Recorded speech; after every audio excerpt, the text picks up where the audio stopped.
Max Thorne adjusted his custom-tailored Armani suit as he entered the gleaming lobby of Horizon Enterprises, the tech company he had built from scratch over the past decade.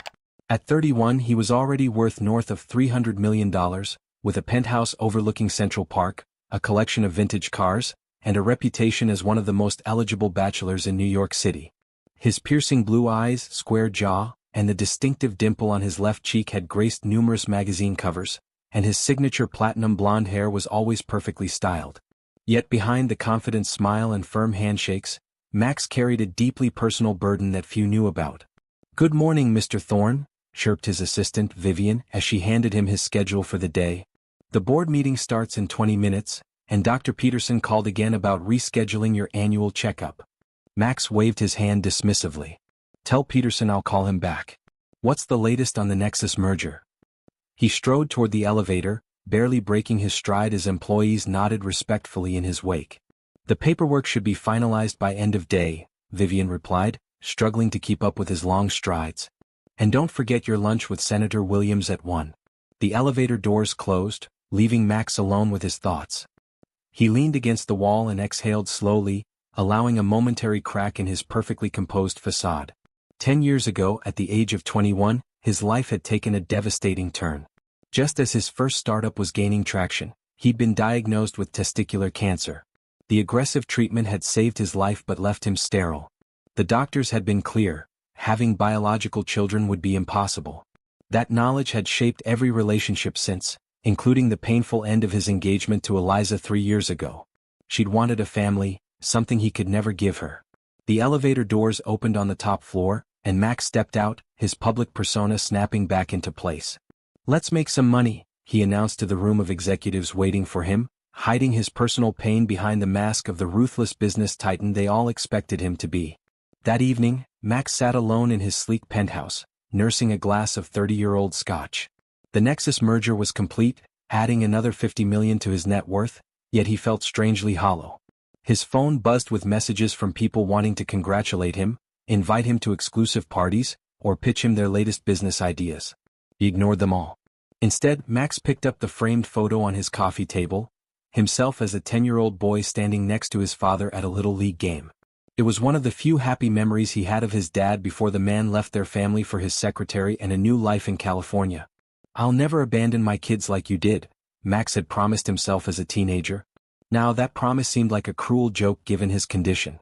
The next morning, Max decided to skip his driver and walk the 10 blocks to his office. The spring air felt fresh, and he needed to clear his head after another night of restless sleep. He stopped at his usual coffee shop, a small place called Brewers that somehow had survived the gentrification of the neighborhood, probably because Max had secretly bought the building years ago and kept the rent affordable for the owners who had always been kind to him before he was wealthy. "The usual Mr. Thorne?" asked Diane, the owner who insisted on serving him personally despite having a dozen employees. "Please, and I've told you 1,000 times to call me Max," he replied with a genuine smile that few people ever saw. As he waited for his coffee, Max noticed a commotion near the back of the shop. 2 boys who looked to be around 10 years old were arguing intensely over what appeared to be a handheld video game. Something about their animated gestures made him chuckle. He'd been just as passionate about his first Nintendo at that age. "Here you go, 1 black coffee with a shot of espresso," Diane said, handing him his drink. "And some peace and quiet would be nice, wouldn't it? Those 2 have been at it all morning." Max turned to get a better look at the boys. One was wearing a red baseball cap backward over his platinum blonde hair, while the other had the same color hair neatly combed to the side. They were clearly identical twins, with square jaws that hadn't yet lost their childish softness, and Max nearly dropped his coffee, distinctive dimples on their left cheeks. "Who are they?" Max asked, trying to keep his voice casual despite the sudden pounding of his heart. Diane sighed. "They're with Emily Winters, she's over there working on her laptop. Sweet woman, runs some sort of youth program for kids without parents. She brings different children here sometimes to give them a treat." Max barely heard her explanation. He was staring at the boys, cataloging the similarities: the shape of their eyebrows, the slight upturn of their noses, the way the one without the cap furrowed his brow in concentration. Exactly the same way Max did during difficult negotiations. It was like looking at childhood photos of himself, doubled. "Are you okay, Mr. Thorne? You look like you've seen a ghost." Diane's concerned voice broke through his stunned reverie. "I'm fine," he managed, though he felt anything but. Just remembered a meeting I'm late for. He left $100 bill on the counter and mumbled something about keeping the change. As he headed for the door, the boy in the red cap looked up and their eyes met. Piercing blue, identical to his own. The boy gave him a curious look before returning to his game, unaware that he had just upended Max Thorne's entire world. Outside, Max leaned against the building, his coffee forgotten. It was impossible. The doctors had been definitive about his infertility. Yet those boys, they couldn't be more than 10 years old, which would mean they were conceived before his cancer diagnosis. But how? And who was their mother? His mind raced back through his relationships during college, trying to remember anyone who might have disappeared suddenly, anyone who might have kept such a secret from him. Max pulled out his phone and called his assistant. "Vivian, clear my schedule for the day. Something's come up." He ended the call before she could question him and walked back to the coffee shop entrance. Through the window, he could see the woman Diane had pointed out, Emily Winters, now gathering the boys to leave. She was slender with warm brown eyes and chestnut hair, dressed simply in jeans and a cardigan. She wasn't familiar to him at all, which only deepened the mystery. Taking a deep breath, Max made a decision. He would follow them, find out where they lived, and then figure out how to approach the situation. It wasn't his usual methodical style. Maxwell Thorne typically had 5-year plans, not impromptu stalking missions. But nothing about this morning had been usual. As the trio exited the coffee shop, Max fell into step half a block behind them, his mind swimming with questions for which he had no answers. Max maintained a careful distance as he followed Emily and the twins through the bustling New York streets. The boys moved with boundless energy, darting ahead and then circling back when Emily called them. "Archer, Jackson. Stay where I can see you," she would call out with equal parts affection and exasperation. Max committed the names to memory, Archer and Jackson. His pulse quickened every time he got a clear view of their faces. The resemblance was undeniable.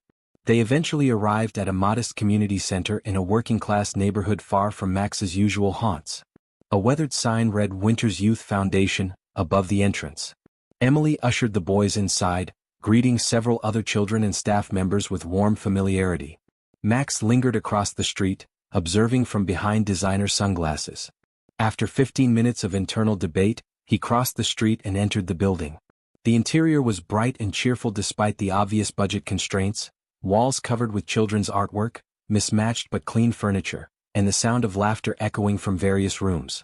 A receptionist looked up as Max approached, clearly surprised to see someone in a $3,000 suit in their humble establishment. "Can I help you?" she asked, taking in his appearance with undisguised curiosity. Max cleared his throat. "I'd like to speak with Emily Winters, please. Do you have an appointment? Ms. Winters is quite busy with our afternoon programs." "No, but it's important. Tell her it's about Archer and Jackson." The names felt strange on his tongue, names that could belong to sons he never knew he had. The receptionist gave him a suspicious look but picked up the phone. After a brief conversation, she pointed toward a hallway. "Second door on the right. She can give you 5 minutes." Max found Emily in a small office, surrounded by grant applications and children's case files. Up close, she was younger than he'd initially thought, perhaps early 30s, with kind eyes that currently regarded him with cautious interest. "I'm Emily Winters," she said, extending her hand. "Tricia said you wanted to talk about the twins?" Max shook her hand. "Maxwell Thorne." He paused, waiting for recognition to flicker across her face at his well-known name, but there was none. Either she was an excellent actress or genuinely unfamiliar with New York's business elite. "And you are?" Emily prompted when he didn't continue. "I saw the boys at Brewer's this morning," Max began carefully. "I couldn't help but notice them because—" He hesitated, then decided on directness. "Because they look exactly like me. Exactly like I did at their age." Emily's expression shifted from polite interest to guarded concern. "I'm sorry, Mr. Thorne, but what exactly are you suggesting?" "I'm not entirely sure," Max admitted. "But the resemblance is too striking to be coincidental. Are they in foster care? Do you know anything about their biological parents?" Emily's posture stiffened. "Mr. Thorne, I respect the privacy of all the children in our programs. I can't discuss their personal information with a stranger who walks in off the street, regardless of any perceived resemblance." "I understand," Max said, though frustration began to build within him. "But this is important. 10 years ago, I was told I could never have children because of medical issues. If there's any possibility that these boys are somehow related to me, I need to know." Something in his voice, the raw emotion he rarely allowed himself to show, seemed to reach Emily. Her expression softened slightly. The twins have been in the system since they were infants. They've bounced between foster homes, but they've been with me for the past year. I'm their court-appointed guardian while we search for a permanent placement. She paused, studying his face. I suppose there is a resemblance. Do you have access to their birth certificates? Any information about their mother? Max pressed. Emily shook her head. Their case is complicated. There was minimal documentation when they entered the system. The birth mother's name is listed as Caroline Reed, but efforts to locate her have been unsuccessful. No father is listed. The name hit Max like a physical blow.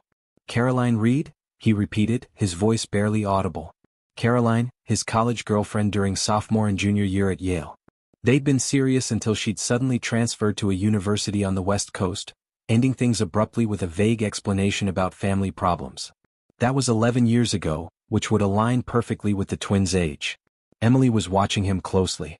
You know that name? She stated rather than asked. Max nodded slowly. We dated in college. She disappeared from my life without much explanation. He ran a hand through his hair, mind racing. She never told me she was pregnant. Never gave me a chance to. He stopped, emotions threatening to overwhelm his carefully constructed composure. A small voice from the doorway interrupted the tense moment. Ms. Emily, Jackson took my controller again. It was Archer, the twin with the neater hair. He froze when he saw Max, his blue eyes, Max's eyes, widening with recognition. Hey, you're the man from the coffee shop. Before either adult could respond, Jackson appeared behind his brother. I did not take it. You said I could have a turn. His indignant expression melted into curiosity as he spotted Max. Whoa, Arch, he looks like us. The boys entered the office, staring at Max with undisguised fascination. Max found himself frozen, unable to form words as he took in every detail of their faces. They were identical twins, yet now he could see subtle differences. Jackson was slightly more assertive, with a mischievous glint in his eye that reminded Max of himself as a child, always testing boundaries. Archer seemed more thoughtful, observant, attributes that had served Max well in business. Boys, Emily said gently, this is Mr. Thorne. He was just leaving.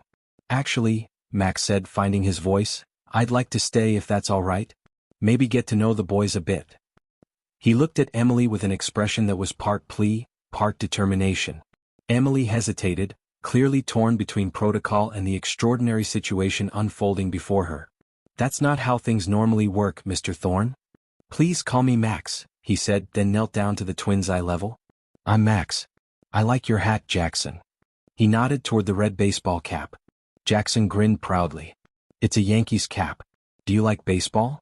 I used to play, Max replied, his throat tight with emotion. Second base. I play second base too. Jackson exclaimed, his excitement palpable. I prefer reading, Archer interjected, not to be outdone. And science? I won the science fair at school with my volcano project. That's impressive, Max said sincerely. I was always more into computers at your age. Built my first one when I was 12. You can build computers? Archer's eyes lit up. Could you teach me? Before Max could answer, Emily stepped forward. Boys, Mr. Thorne, Max, is very busy. And you two have homework to finish before dinner.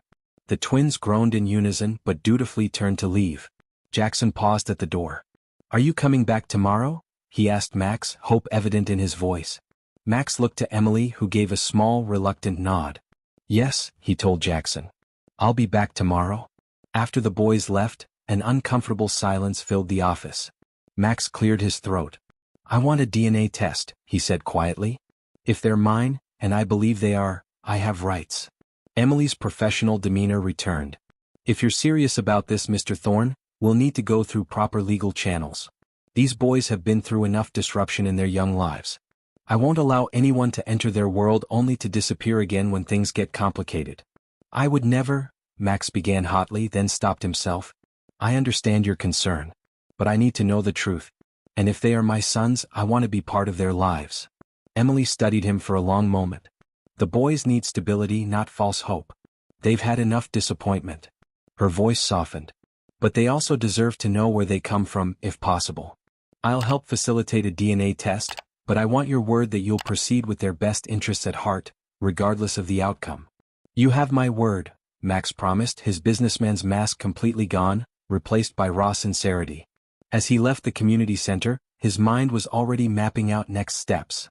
He would need his lawyer, but discretion was paramount.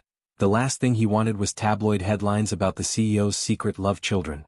His phone buzzed incessantly with messages from Vivian about missed meetings and concerned board members, but for once, Maxwell Thorne had priorities beyond Horizon Enterprises. Back in his penthouse that evening, Max dug through storage boxes until he found his old college yearbooks. There she was, Caroline Reed, smiling from a debate team photo. Dark hair, intelligent eyes, and a determined set to her jaw that had attracted him from their first meeting. They'd been together for nearly 2 years, talking about a future together. Then suddenly she was gone. A brief call, a vague explanation about family troubles requiring her to transfer schools, and that was it. He tried to contact her for weeks before eventually moving on, burying himself in his studies and then his first startup. Had she known she was pregnant when she left? Why hadn't she told him? Caroline had known about his difficult relationship with his own father. She knew how important family was to him. The thought that she had deliberately kept his sons from him kindled a slow-burning anger, but it was overshadowed by a more immediate feeling: hope. After years of believing he would never have children, he might have not just one son but 2. 10 years of their lives had already passed without him, but perhaps it wasn't too late. Max picked up his phone and called the most discreet private investigator in his contacts list.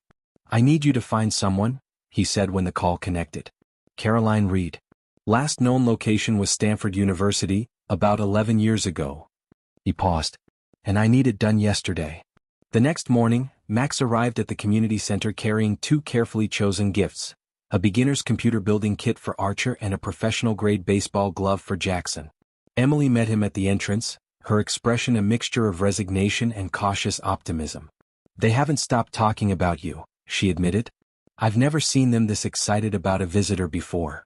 "I brought them something," Max said, holding up the wrapped packages. A flicker of disapproval crossed Emily's face and he quickly added, "Nothing extravagant, I promise. Just based on their interests."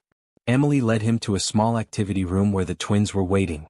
Their faces lit up when they saw him, and for the first time in years, Max felt something unlock in his chest, a capacity for joy he thought had been permanently damaged by his cancer diagnosis and the life choices that followed. "You came back," Jackson exclaimed, rushing forward. Archer followed more cautiously, but his smile was just as bright. "I said I would, didn't I?" Max replied, setting down the gifts. "And I always keep my promises." As the boys eagerly unwrapped their presents, Max caught Emily watching him with an unreadable expression.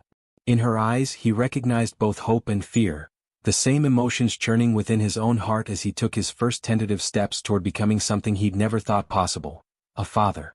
Over the next 2 weeks, Max rearranged his entire life around visits to the Winters Youth Foundation. Board meetings were rescheduled, conference calls taken from his car, and major business decisions delegated to his executive team, all so he could spend afternoons with Archer and Jackson. Each day revealed new similarities that strengthened his conviction they were his sons: Jackson's competitive spirit and quick temper that mirrored his own, Archer's analytical mind and quiet determination, both boys' uncanny ability to solve complex puzzles that had manifested in Max at their age. Emily watched these interactions with growing acceptance, though she maintained a protective distance. "They're getting attached," she warned Max after a particularly joyful afternoon teaching the boys how to fly the professional drones he'd brought. "The DNA results aren't back yet. What happens if they're negative?" "They won't be," Max replied with certainty. "But even if they were, He paused, surprising himself with his next words. "I'd still want to be in their lives." "Is that crazy?" Emily's expression softened. "Not crazy. Just unexpected from someone like you." "Someone like me?" Max raised an eyebrow. "A CEO millionaire whose face is on business magazines," Emily clarified. "Men like you don't usually spend their free time at underfunded youth centers playing with foster kids." Max felt a flash of defensiveness but recognized the truth in her words. 2 weeks ago he wouldn't have imagined himself here either. "People can change," he said simply. "Yes," Emily agreed, her warm brown eyes studying him. "They can." Something shifted between them in that moment, a mutual recognition that transcended their different worlds. For the first time, Max saw Emily not just as the twins' guardian but as a woman of extraordinary compassion and strength. She'd dedicated her life to helping children others had forgotten, creating family where none existed. In her modest cardigan and practical shoes, she possessed a quiet dignity that made his wealth and status seem suddenly superficial. That evening, Max's private investigator called with news about Caroline Reed. She passed away 3 years ago, he reported solemnly. Cancer. Before that, she was living in Seattle, working as a pharmaceutical researcher. Max sat heavily on his sofa, emotions crashing through him in conflicting waves. Grief for a woman he'd once loved, anger that she'd kept his children from him, and guilt that he hadn't tried harder to find her after she disappeared. Any family? He asked, thinking of the boys. A mother in Arizona. Marion Reed. I've got her contact information. The next day Max called Marion Reed. The conversation was strained at first. She was suspicious of his sudden interest in her deceased daughter's life. But when Max explained about finding the twins and the pending DNA test, her tone changed. So you're the one, she said softly. Caroline never told me your name. You knew about the boys? Max asked, his grip tightening on the phone. Not until near the end, Marion admitted. Caroline kept so many secrets. She thought she was protecting everyone. Protecting us from what? Max demanded, struggling to keep frustration from his voice. There was a long pause. When Caroline found out she was pregnant, she was scared. You were both so young with your whole lives ahead of you. She didn't want to burden you, especially after she learned they were twins. That wasn't her decision to make, Max said sharply. No, Marion agreed quietly. It wasn't. But then something else happened. Caroline got involved in a research study, some experimental treatment her professor was developing. There were complications. She was told the babies might have health issues. Max's heart clenched. What kind of health issues? The doctors weren't sure. Something about potential neurological effects that might not manifest until later childhood. Caroline was devastated, blamed herself. She decided to give the twins up for adoption, started fresh somewhere they wouldn't inherit her mistake. But they seem perfectly healthy, Max said, thinking of the energetic boys he'd come to know. Yes, Marion confirmed with audible relief. When Caroline was diagnosed with cancer, she tried to find them. She wanted to make sure they were okay, that the experimental drug hadn't harmed them. That's when she discovered they were still in foster care, being monitored by doctors associated with the original research team. She was too sick by then to do anything about it. Max's mind raced, connecting dots between this new information and the twins' complicated case Emily had mentioned. Do you have any documentation about this research study? Names of doctors involved. I have Caroline's journals. She wrote everything down toward the end. I think she was hoping someone would eventually find the truth. I can send them to you. 3 days later, a package arrived containing 5 leather-bound journals and a flash drive. Max spent the entire night reading Caroline's increasingly desperate entries, his horror growing with each page. The research study had been unauthorized, using pregnant women as unwitting test subjects for a drug meant to enhance cognitive development in utero. When several pregnancies showed complications, the lead researcher, Dr. Victor Mercer, had covered it up, monitoring the children through the foster care system under the guise of special health assessments. Max slammed his fist against his desk. The twins hadn't been bouncing between foster homes by accident. They'd been kept in the system deliberately, treated as ongoing test subjects rather than children deserving a permanent home.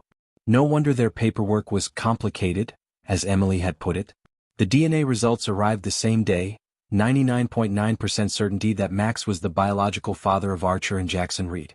Armed with this confirmation and Caroline's damning journals, Max arranged an urgent meeting with his legal team. By evening, they had assembled a formidable case against Dr. Mercer and prepared custody paperwork. When Max arrived at the youth center the following day, Emily could immediately sense something had changed. The results? She asked quietly, leading him to her office. Max nodded, handing her the official report. They're mine.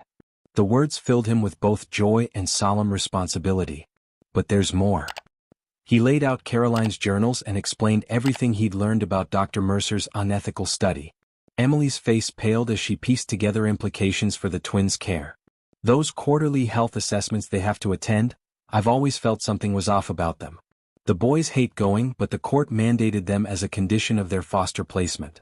It stops now, Max said firmly. My lawyers are already moving to expose Mercer and end his access to the boys. Emily nodded, then asked the question that had clearly been weighing on her mind. And what about custody? Max took a deep breath. I want my sons with me, he said honestly. But I know how disruptive another sudden change would be for them. They trust you, Emily.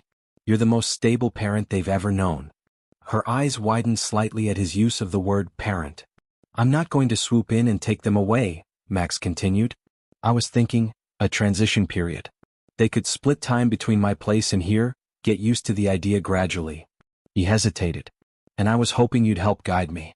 I know nothing about being a father. Relief flooded Emily's face, followed quickly by something warmer. That's very considerate. Most men in your position would simply exercise their legal rights and be done with it.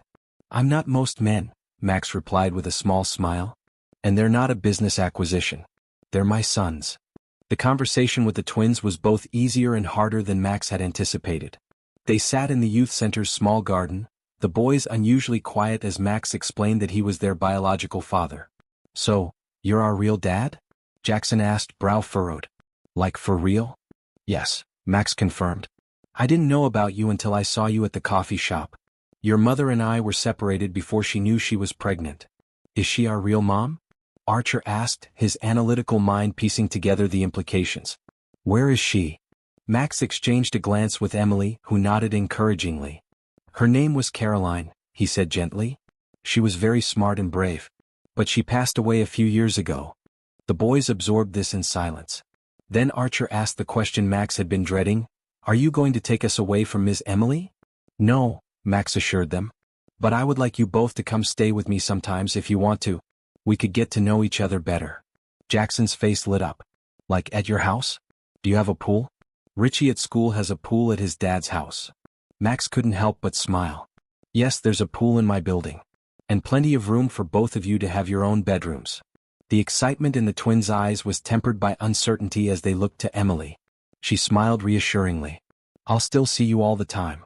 Nothing changes except now you have more people who care about you.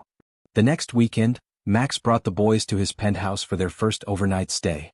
He'd spent a small fortune preparing rooms for them, trying to balance luxury with age-appropriate decor.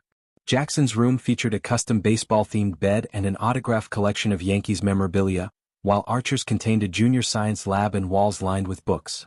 This place is bigger than our whole school, Jackson exclaimed, running from room to room. Archer approached his exploration more methodically, examining the telescope on his balcony with quiet wonder. You can see the whole city from here, he whispered. That night, after an impromptu swimming session in the building's pool and pizza delivery, Max had intended to have his chef prepare something impressive, but quickly discovered the twins' culinary preferences were decidedly 10-year-old normal. Max tucked them into their new beds.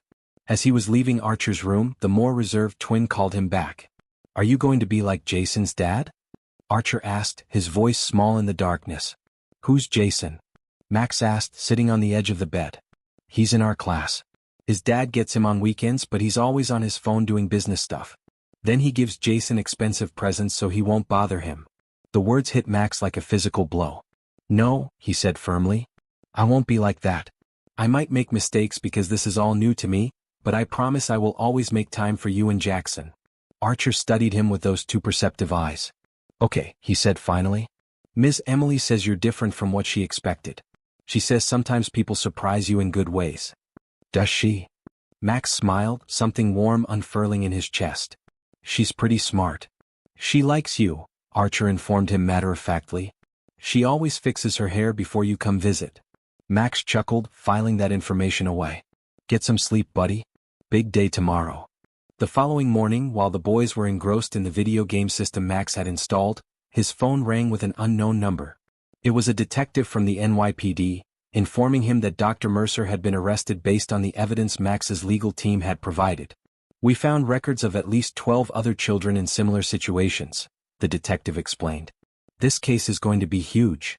As Max processed this news, his executive assistant Vivian arrived unannounced at his penthouse, a stack of urgent contracts in hand. The board is getting restless, Max, she said, eyeing the scatter of toys across his usually immaculate living room with barely concealed horror. Mendoza is threatening to pull out of the deal unless you personally review the terms. Max was about to explain the extraordinary circumstances when Jackson barreled into the room, followed more cautiously by Archer. Dad. The game says we need another player for the racing tournament. Will you play? Jackson stopped short when he saw Vivian, his excitement dimming at her stern expression. Dad. The word sent a shock through Max's system. It was the first time either boy had called him that. He looked from the contracts in Vivian's hands to his son's expectant faces, and suddenly the choice seemed absurdly simple. Vivian, please inform the board that I'll be taking a 2-week leave of absence, effective immediately, he said, handing back the unsigned contracts. Family emergency. But the Mendoza deal, she protested. We'll still be there in 2 weeks, Max finished firmly. If not, we'll find another partner. Some things are more important than business. After a stunned Vivian departed, Max turned to his sons with a grin. Now, about that racing tournament. The next 2 weeks transformed Max's life and perspective in ways he couldn't have imagined. He taught the boys to swim properly, learned that Archer had an uncanny talent for chess, discovered Jackson's passion for cooking, despite his limited palate, and found himself having conversations about everything from dinosaurs to the ethics of AI technology. Each day revealed new facets of his sons' personalities, and each night he found himself wondering how he had ever considered his life complete without them. Emily became a regular visitor, helping smooth the transition and offering guidance when Max found himself out of his depth with parenting challenges. One evening, after the boys had finally fallen asleep following an epic water balloon fight that had thoroughly soaked Max's designer patio furniture, he and Emily sat on his balcony sharing a bottle of wine. "You're good with them," she observed. "Better than I expected." "Thanks for the vote of confidence," Max replied dryly, but his smile took any sting from the words. "You know what I mean. Most men with your lifestyle wouldn't adapt so easily." Max gazed out at the city lights. "I've been thinking about my lifestyle a lot lately. The endless meetings, the constant deals, the networking events, none of it seems important anymore. Not compared to teaching Jackson how to throw a proper curveball or watching Archer's face when he solved that engineering puzzle." Emily studied him over the rim of her glass. "So what's next for the CEO millionaire?" "Retiring to become a full-time dad." "Not retiring," Max clarified, "but reprioritizing. I'm thinking about scaling back my direct involvement at Horizon, focusing more on strategic direction rather than day-to-day operations. And," he hesitated, "I'm considering moving to a house outside the city. Somewhere with a yard where the boys can play without scheduling an elevator reservation." "They'd like that," Emily said softly. Then, with careful casualness, "What about their care arrangement? Now that Dr. Mercer's study has been exposed, you have clear legal rights as their father." Max turned to face her directly. "Emily, you've been more of a parent to them than anyone. I would never cut you out of their lives." He took a deep breath. "Actually, I was hoping you might consider a more formal role in our unusual family situation." Her eyes widened. "What are you suggesting?" "I don't know exactly," Max admitted. "Co-parenting? Continued shared custody? I just know they need both of us." He reached across the table and took her hand. "And I've come to need you too, your perspective, your wisdom. The way you keep me grounded." Emily didn't pull away. "This is fast," she murmured. 2 weeks ago you were a stranger." 2 weeks ago I thought I could never have children," Max countered. "Life changes quickly. Sometimes for the worse, but sometimes." He squeezed her hand gently. "Sometimes for the better." The moment was interrupted by a small voice from the doorway. "Dad? Miss Emily?" It was Archer, clutching a stuffed dinosaur Max had bought him. "Jackson's having a bad dream again." They found Jackson thrashing in his bed, tears streaming down his face even in sleep. "No, don't take me back there," he whimpered. "Please, I want to stay." Max and Emily exchanged worried glances. The boys had mentioned similar nightmares before, fears of being sent away again, of losing their newfound stability. Emily sat on one side of the bed while Max took the other, both gently soothing the distressed child until he calmed. "We're here, buddy," Max whispered. "You're safe. No one's taking you anywhere. Promise?" Jackson asked sleepily, his hand clutching Max's. "Promise," Max and Emily said in unison. After Jackson had fallen back asleep, with Archer curled protectively beside his twin, Max and Emily returned to the balcony. "They still don't fully believe this is permanent," Emily said sadly. "Too many disappointments." "Then we'll have to show them," Max replied with determination. "Every day until they know without doubt that they have a real family now." Emily's eyes shimmered with unshed tears. "They deserve that." "So do you," Max said quietly. "You've given so much to so many children. When was the last time someone took care of you?" Before she could answer, Max's phone rang, his private investigator again. He answered with an apologetic glance toward Emily. The conversation was brief, but by the end, Max's expression had transformed from annoyance to shock. "What is it?" Emily asked when he hung up. Max ran a hand through his hair, his mind reeling. They found additional records from Mercer's study. There was another set of embryos created from Caroline's eggs and my genetic material, without either of our knowledge. Mercer kept detailed records of every aspect of his unauthorized research. "What happened to them?" Emily asked, horror evident in her voice. "They were implanted in another woman, a research assistant who thought she was participating in a legitimate fertility study." Max's voice cracked. "She gave birth to a baby girl 9 years ago." Emily gasped. "You have a daughter too?" Max nodded, still processing this staggering revelation. "Mercer's records indicate she was adopted by a couple in Connecticut. My investigator is tracking down details now." "My God," Emily whispered. "Just when I thought this couldn't get more complicated." Max stared out at the city skyline, his world shifting yet again. "I need to find her," he said softly. "Not to disrupt her life if she's happy, but just to know she's okay. And someday when they're ready, Archer and Jackson should know they have a sister." Emily reached across the table and took his hand, her touch grounding him amidst the emotional turbulence. "We'll figure it out," she promised. "Together." As the first light of dawn broke over the New York skyline, Max Thorne, CEO Millionaire and newly discovered father, felt his heart expand with equal parts fear and determination. The path ahead was uncertain, but for the first time in his life he wasn't walking it alone. If you're enjoying this video and want more content like this, make sure to hit that subscribe button and turn on the notification bell. That way you won't miss out on any of the amazing stories we have coming up. Your support really helps the channel grow and keeps us bringing you more of what you love. Thank you. 6 months later, Max stood in the backyard of his new home in Westchester County, watching as Archer and Jackson raced across the expansive lawn with their newly adopted puppy, a golden retriever named Rex. The sprawling colonial house behind him was a far cry from his sleek Manhattan penthouse, but the sound of children's laughter made it feel more like home than any place he'd ever lived.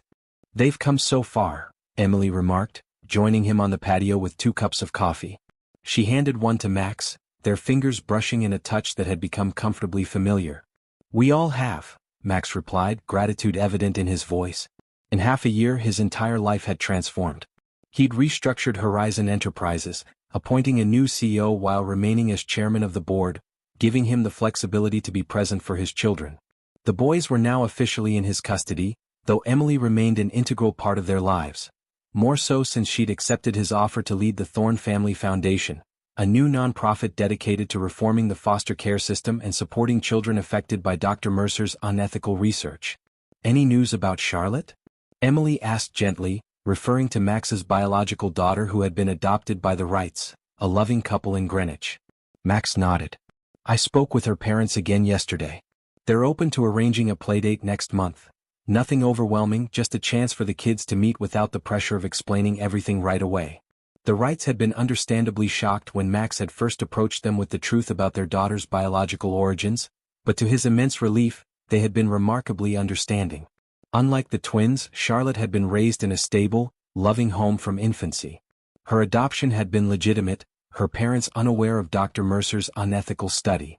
After the initial shock, they had cautiously agreed that knowing her biological father and brothers might someday be important for Charlotte's sense of identity. "One step at a time," Emily reminded him, squeezing his hand. "Just like we've done with the boys."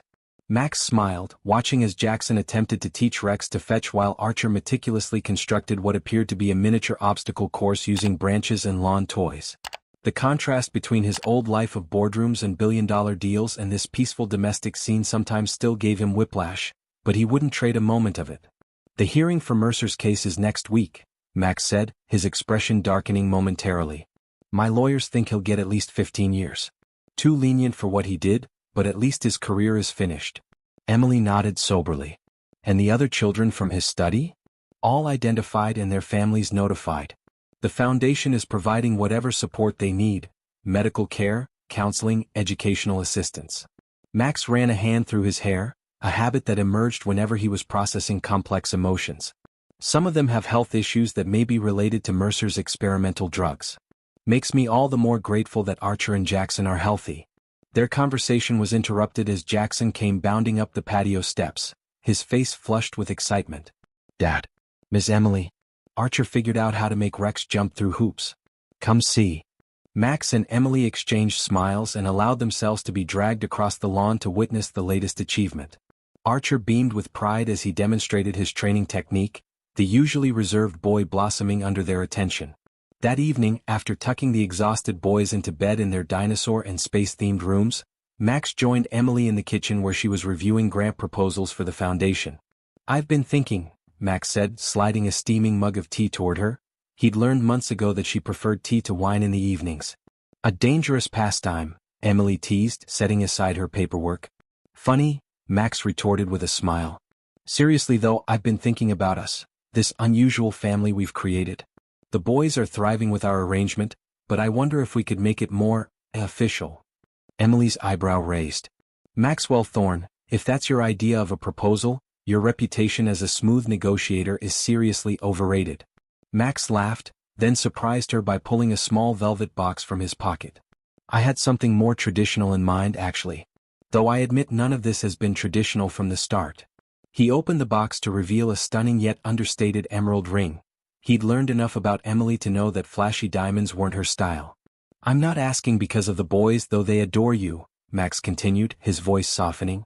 "I'm asking because somewhere between discovering I was a father and rebuilding my entire life around that fact, I fell in love with the woman who taught me what truly matters. The woman who challenges me, grounds me, and makes me better every day." Emily's eyes glistened with tears as Max knelt before her. "Emily Winters, will you marry me? Not just to co-parent our extraordinary boys, but to build a life together that neither of us imagined 6 months ago." Emily's answer was interrupted by 2 small gasps from the doorway. Archer and Jackson stood in their pajamas, eyes wide with surprise and matching grins spreading across their faces. "Are you going to be our mom for real?" Jackson blurted out. Emily laughed through her tears. "Well, I haven't actually answered yet." "Please say yes," Archer added quietly. "Dad's happier when you're here. We all are." Emily looked from the hopeful faces of the boys to Max's expectant expression. "Yes," she said simply. "To all of it, being your wife, being their mom, to this crazy, wonderful life we've stumbled into." As the boys erupted in cheers and rushed forward for a group hug, Max felt a completeness he'd never thought possible. From believing he was infertile and destined to be alone, to discovering a ready-made family that needed him as much as he needed them, his journey had come full circle. 1 month later, as Charlotte shyly joined their family gathering for the first time, tentatively getting to know the brothers who shared her distinctive blue eyes and platinum blonde hair, Max reflected on how quickly life could change, how a chance encounter in a coffee shop had led to healing deep wounds he hadn't even fully acknowledged. He had spent years building a business empire, accumulating wealth and status, all while carrying the hidden pain of believing he could never have a family of his own. Now he understood that true wealth wasn't measured in bank accounts or company valuations, but in the bonds that connected one heart to another, in the trust reflected in his children's eyes, and in the love he shared with a woman who valued character over currency. The CEO millionaire who once thought he was infertile had discovered that family, in all its messy, complicated, beautiful forms, was the greatest fortune of all. And unlike the wealth he had accumulated, this was a treasure that only grew when shared, multiplying with each moment of connection, each act of care, each choice to put relationships above ambition. As Max watched his expanded family together, biological children and chosen family alike, he realized that sometimes life's most precious gifts arrive in unexpected packages, and that being open to those surprises might just be the secret to true happiness. If you enjoyed this video, please don't forget to leave a comment below sharing your thoughts. We'd love to hear what you think about Max's journey and if you'd like to see more stories like this. You can also support us through Super Thanks here on YouTube. And don't forget to share this video with someone who might enjoy it too. Your support helps us create more content just like this. Thank you for watching.